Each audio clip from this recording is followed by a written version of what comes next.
Welcome to For the Purpose Of, the podcast where we navigate the intersection of technology and the world of education.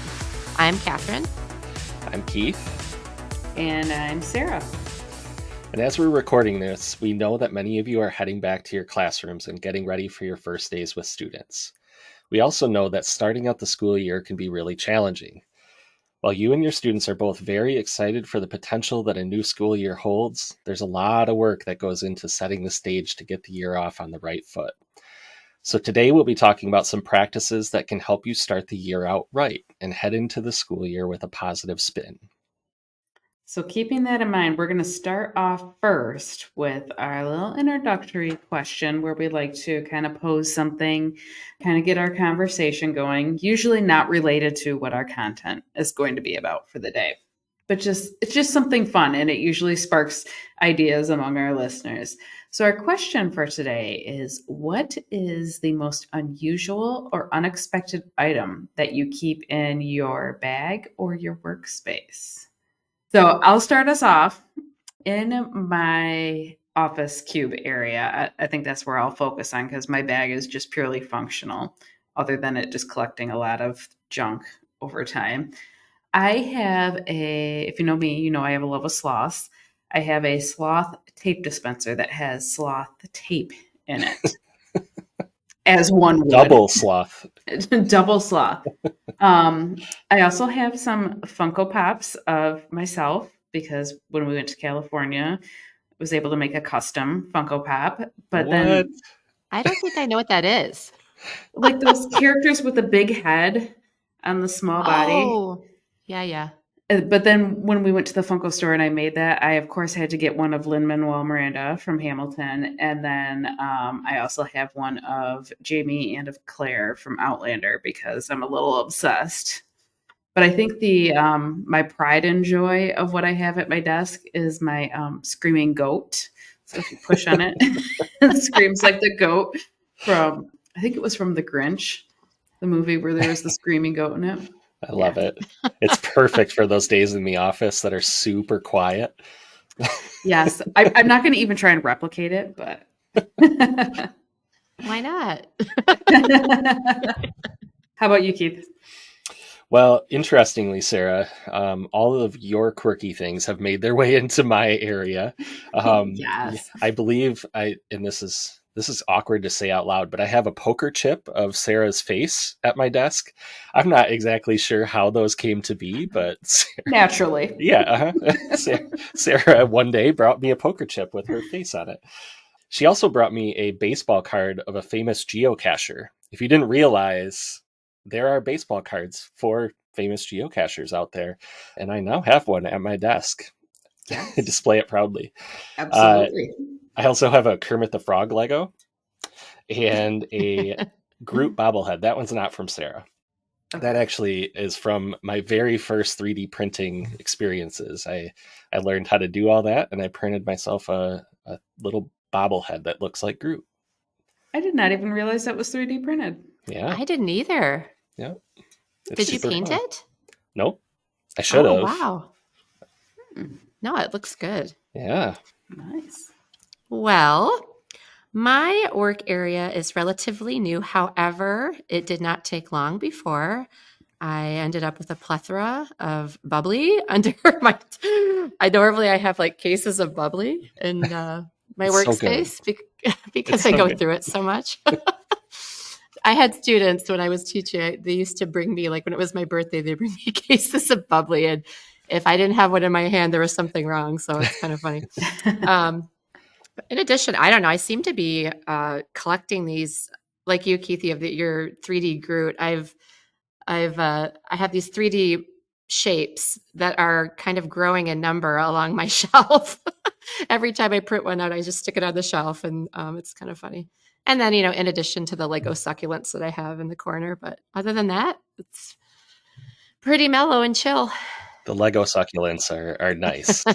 I do like those. They're very zen. They are. Yeah. They are. Okay, so we're going to get into our big topic here today, focused on what kind of practices we can use in the classroom to start the year out right. So, Katherine, do you want to start us out? Sure. Just thinking back in my classroom days of having the students come in on their first day, it's their first week. Everybody's excited and just happy to be back at school. One thing I really loved focusing on was building my student relationships, just focusing on, how I was going to manage my classroom, and then also at the end of the day, just that self-care that you need to put in place just to make sure that you're not, overexhausted. It is a little overwhelming the first week back. What do you mean? Right? I don't know. So like I normally went during my first, I would even just say the first day is get that classroom contract going. I love to have, students put in their efforts of what they would like to see that year look like. And, when we come up with a few ideas for our contract, then just everybody signs it at the end and it just shows ownership and they were involved in making that plan for their classroom family. So I really think that's important in having the students involved and how that is going to look like for the year. Also, just a lot of practicing and modeling the routines. It's kind of funny. I used to have like what it looks like and what it should look like.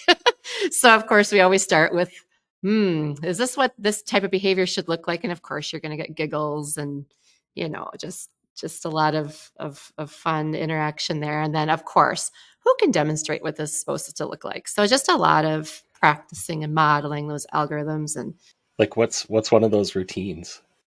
well, for example, like lining up for the door, or just how do we get our materials out? How do we put them away? How do we go get our book bins? And what does it look like to be active listeners? And just like so many things. And so, of course, you can see how that would get quite entertaining. And Yes. and then just modeling it repeatedly and practicing over and over. And sometimes it takes a lot, but that's all right. And then one of the biggest things too, of course, is building those relationships. And one thing that I loved, I attended this Love and Logic conference years back, and it's just something that it's really ingrained in me. And yeah, I believe it's by Jim Fay and David Funk. They put out this book, but this conference was awesome because they really put it into real life practice. And it wasn't just, it was kind of like a parental kind of spin, but I mean, you could use it in your classroom too. And it's just, allowing your students to make choices, even though they perhaps might fail. The cost could be small, but with the love and the empathy, they're able to learn. And it's not, using anger. It's not, you know, lecturing or repeating warnings. They are going to understand exactly what you mean the first time. And my favorite was using code words. Like I would just say, "Oh, bummer." And they didn't know what I meant, and then they knew what I meant. After repeated things, it's like, "Oh, she said bummer. Everybody stop," or "She's looking at her watch," but I never had to repeat myself or had to lecture or ever get angry. And at the end of the day or at the end of the week, it was just like, oh, it made it so easy. So it's just those routines were really, really important. And of course, just that self care, managing your stress and finding the ways that work for you. Everybody has their own way. I love exercise, going for walks, just exerting that, a little bit of extra, I don't know, getting that out. I don't know what it is, but, everybody has their own way. Mm-hmm. So I just think those are some things that really kick off a good year for me is just establishing those relationships and just being excited with your kid, like your students. And yeah, just it's a great kickoff. Yeah, for sure. Keith, what are your best practices for starting up the new year? Well, I wanted to take a little bit different of an approach with this, just knowing that we've been all over the state, all over the county, in a lot of schools talking about AI for the last year, even on the podcast, right? We've been talking about it pretty consistently. So I felt maybe it was fitting to try to pull some AI into this. So the practice I want to throw out there is around using AI in the classroom. I know this last year was kind of a year where maybe our people on the leading edge of things had tried out AI, were playing around with it in their classroom, exploring it with their kids. I feel like this year we might see more teachers start to pick up with that. So, which is, in my opinion, a really great thing. So, one of the things we've talked about a lot is AI literacy and building our own as teachers. And if you're not familiar with the term AI literacy, that's just being able to use AI for our work and use it responsibly, respectfully, ethically, and beyond that, just understand how it all works. So I hope we see teachers embrace that more this year. And there's two pieces of that I think show up in a classroom practice. One is AI expectations statements. So one of the things that I talk with teachers about is the use of AI on a given assignment depends on the learning goals for that assignment, right? So if the assignment is all about, can you use proper punctuation? Well, AI is probably not a good tool to use or allow for that assignment, right?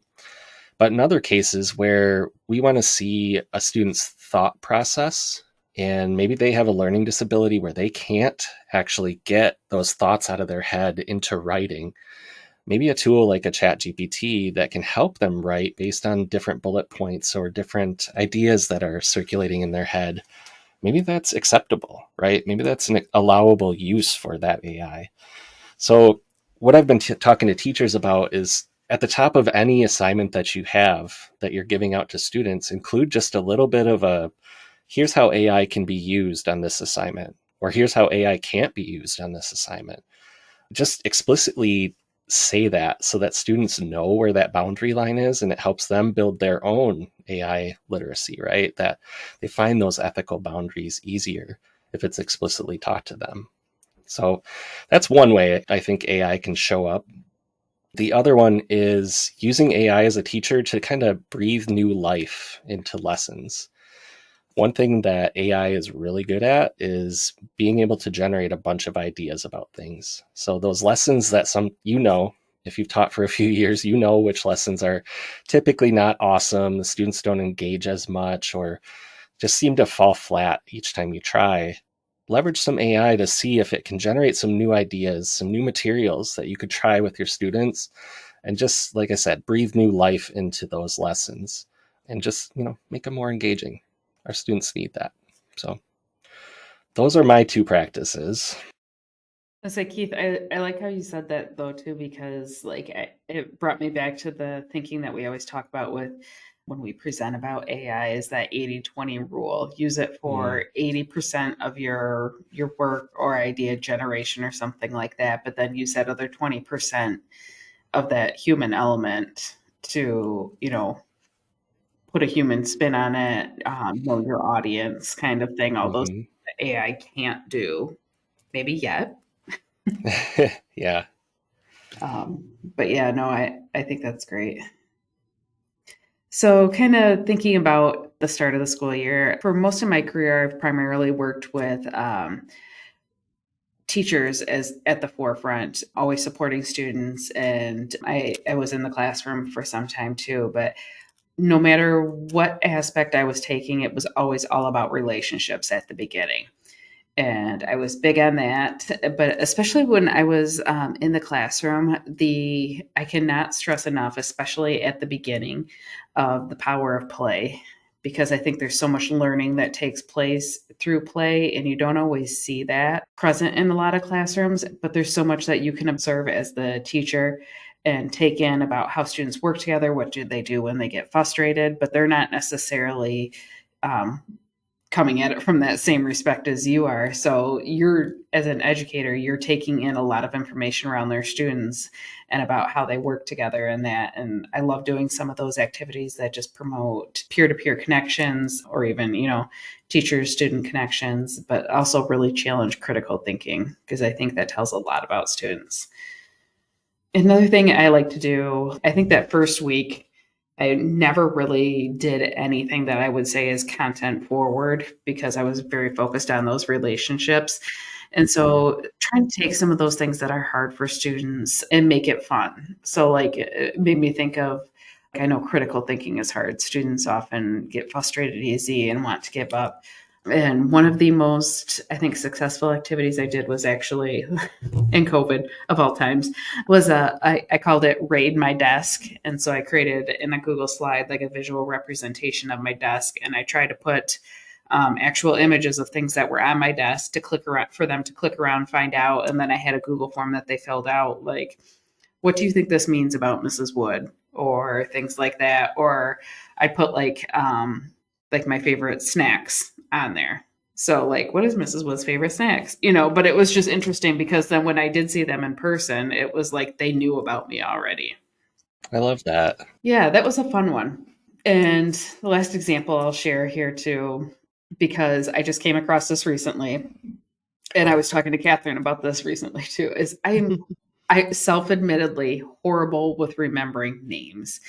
It takes several times of interacting with someone for me to remember their name. And it's like, I know it's a fault. I work on it. I do. I repeat that name in my head. I try all the things. But I just saw a video the other day that I think I might use as one of our inclusion activities because this was awesome.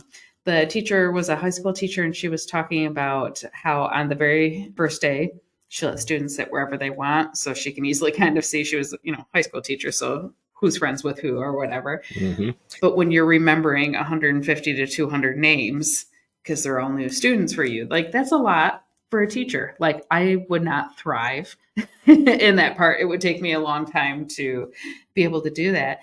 But what she has them do is like one of their first activities is go around in the room and, she'll go through her list of names. And when she calls your name, you have to share one unique, and she says one unique and legal fact about yourself. So I just had to kind of laugh, and I was like, yeah, that said very true from a high school teacher. But she said she gets some wild things that she hears from people that you just never would connect. But then she's like, oh, I can easily put that fact with that student. And so like one example she shared was that a student shared that her grandpa had a zebra as a therapy animal, like therapy pet. And his name was Stripes. I know. Like that would be random enough for me to be like, I will forever connect Stripes the zebra with a student. So I was I thought maybe a horse, nope, it was a zebra. Or pony. I know, but I was like, I love that. That is very unique. Not everyone can say that. It is legal. But yeah, I was just like, that's a great strategy. Yeah. I would love to try and challenge myself to use in a setting where I need to learn names quickly. Yeah. Mm-hmm. I love that. Very effective. I've heard of equine therapy. Is a zebra still technically an equine? I don't know, like genome and all that. Like, are they? They're in the same family, but I don't. Giraffes though? Oh, Or am I thinking of a different one? I don't know. I don't know. All the science teachers out there right now are like, ah! I think a horse and a zebra can reproduce, but really? I think so. Like like a liger. I don't know. Well, I know a donkey and a zebra can because it's called a Z-donk. Fun fact for the day. There we go. I've actually seen one in person, so a horse probably could. Oh boy. So I think I'm hearing quite a bit about, these first few weeks being super important to build those relationships and build those routines so that we really do start out that year right. And I don't think that's necessarily rocket science. We've known that for a while in education, but the ways that we go about that are changing, and our students are changing. And so staying on top of all those relationships, I love the ideas that you both had about making connections with your kids, making your routines feel safe and also engaging. And hopefully there's some AI built into there too. That's where the ideas came from. Yes. Oh, I'm just kidding. Hey, PDXers. Thanks for tuning in today. This episode's podcast PDX question is, what do you do to kick off your new school year on the right foot? Share your practices and learn more at bit.ly/FTPO-PDX.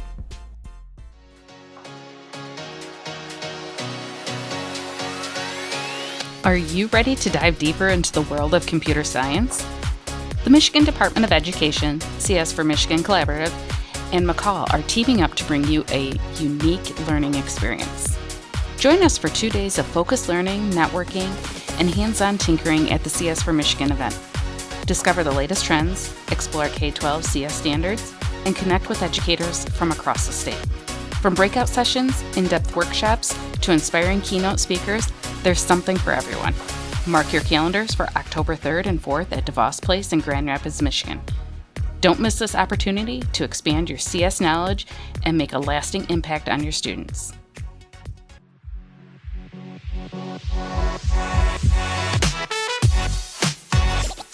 Calling all rockstar educators, curriculum wizards, and tech-savvy gurus. This is your moment to shine. Are you sitting on a student engagement secret that could transform classrooms statewide? Do you have a game-changing teaching strategy that's leaving your students begging for more? Or maybe you've unearthed a must-have EdTech tool that's revolutionizing your lessons? If you answered yes to any of these, then the McCall 25 Conference wants you. That's right, the call for speakers is officially open.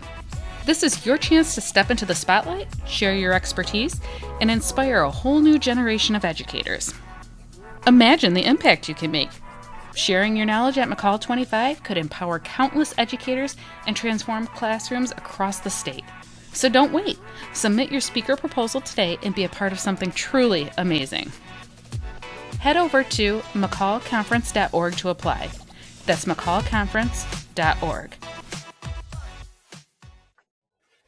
All right, welcome back. We're going to get into a little segment here where we're going to try to feature some of your voices. Last episode, we talked a little bit about our mailbag, and we would love for you to submit your questions, but we this time want to highlight one of our PDX listeners. And our last episode was a bit about predictions for this upcoming school year. So a number of folks in the PDX community submitted some of their ideas for what they thought might happen this school year. And we wanted to highlight one. So I'm going to have Sarah read a response from Alexis.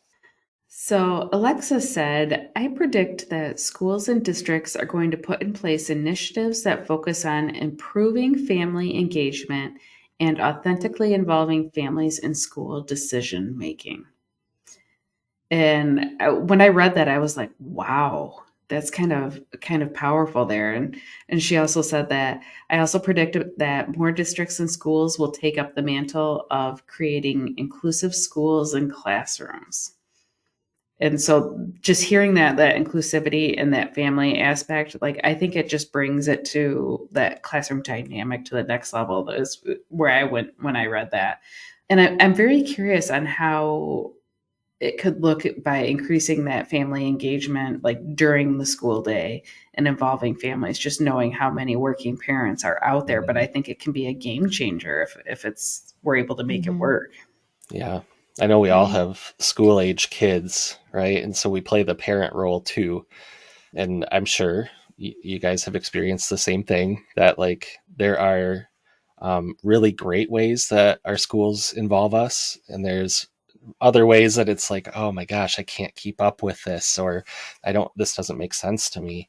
So I really appreciate Alexis's thinking here that it would be really cool to see schools have a much more intentional focus on how we pull families in and how we look at that through an asset-based mindset, right? Of what can our families bring, and how do we involve them in a way that's not overly taxing or confusing for those families as well. Yeah, and something too, I think about hearing you say that, Keith, is like, I know your kids are younger than Catherine and I. Like she and I are kind of in that age where it's like, thanks, Mom. Don't need you that much anymore. Like there isn't as much family involvement in that way, unless it has to do around fundraising, to be honest. Very little opportunities to get in the classroom or do things anymore. So I'm always trying to think of ways that I could offer to help teachers, maybe something I could do at home after hours or that kind of thing, because, if they're doing it in the classroom, they're now switching classes. It's for 1 hour. You could help one teacher. Right. Right. Yeah. One thing that I really loved in a couple of the districts I used to work in, they used to have little community events like muffins with mom or donuts for dad. And then it was kind of more outside of the classroom, but it was trying to get parental involvement just to come in and visit your teacher and see what is being displayed in the hallways, checking out your students' work. And I just thought it was a great time to have parents come in on those special days that they could designate. Maybe they can go into work a little bit later. Maybe it's just a half an hour, maybe just even 20 minutes, and it was a great way for them to get in. I know also in the past we've done even just different community builders after school. I know sometimes it's hard. Our kids are in sports, they're doing other things, but when you have different like STEM nights or even some type of robotic event or anything in addition to sports too, it can be a little tricky, but I think, you just try to do what you can and try to come up with different ideas and how to get, different family involvement in your school districts. Yeah. I love pastries with people. Oh, I like that. I like that. Yeah. I was thinking of that one too. I've heard pastries with parents, and it just made me go to that second part of what Alexa said about that inclusive schools. And I'm starting to hear some of that language turn, and I think it's great. Yeah. Yeah. She also mentioned that Washington State is doing some work around all of this, and that her ultimate prediction is that some of that work will spill into Michigan, and we'll see some of our Michigan Department of Ed people starting to lead this charge. So yeah, I'm excited to see this too, Alexis. So thanks for being a listener. Thanks for, your thoughts and thinking deeply about some of the things that we talk about on the podcast. So what do you think? Join the conversation at bit.ly/FTPOPDX. Special thanks to our PDXers. Get registered for the new season of FTPO PDX at bit.ly/FTPOPDX. And to have your questions answered on the podcast, submit your questions at bit.ly/FTPO-mail. And that's it for this episode of For the Purpose Of. Thanks for tuning in. If you like this podcast, we'd love for you to share it with a friend. Got a question? We'd love to hear it. Go to bit.ly/FTPO-mail to ask.